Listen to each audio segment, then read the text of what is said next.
Hello again and welcome back. Across West Texas, we're already seeing temperatures that about a month ago would have been our overnight lows, already down to the lower to mid 70s. Some places already in the 60s across West Texas. 75 degrees right now between San Angelo as well as Abilene. Even cooler than that, Eastland taking that cool spot right now at 64 degrees, 69 degrees over at Comanche. And then the warm spot in West Texas going to be Anson sitting at 77 degrees. All of us under clear to mostly clear skies. Anybody that has cloud cover now, overnight you'll see that clear will be ending the night with clear skies. Overnight lows dipping into the 50s. So we're going to start out tomorrow morning on a pretty chilly note. Some locations like Abilene going to only get down to 60 degrees even, but here in San Angelo we're going to get down to 59. Eastland expected to get down to 54. Mason even cooler than that at 53 degrees. And while we're on the topic of tonight, we actually have a pretty rare planetary event happening tonight.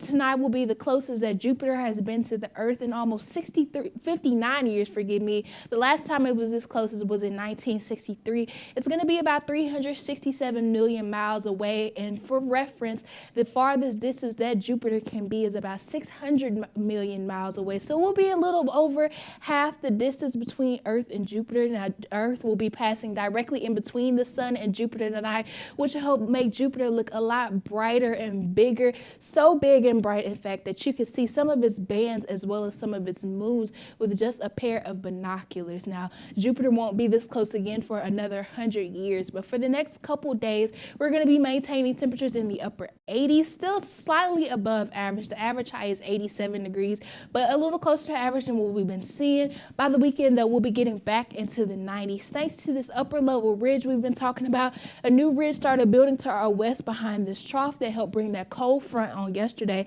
As that trough starts to weaken and that ridge starts to move a little farther east, we'll see temperatures on the rise for us in West Texas, but that ridge won't get centered over Texas until this weekend when we see those temperatures getting into the 90s. And then over in the tropics, we've been talking about Hurricane Ian already bringing impacts to Cuba, but once it hits the Gulf of Mexico, it's expected to rapidly intensify into a major hurricane that'll be impacting the Florida coast later on this week. And this second disturbance has about a 70% chance of developing into our next system by the end of the week. But bringing this back home with your 7-day sunny skies, dry conditions, temperatures peaking in the lower 90s by the weekend. And then by this time next week, we'll be back in the lower 90s with sunny skies.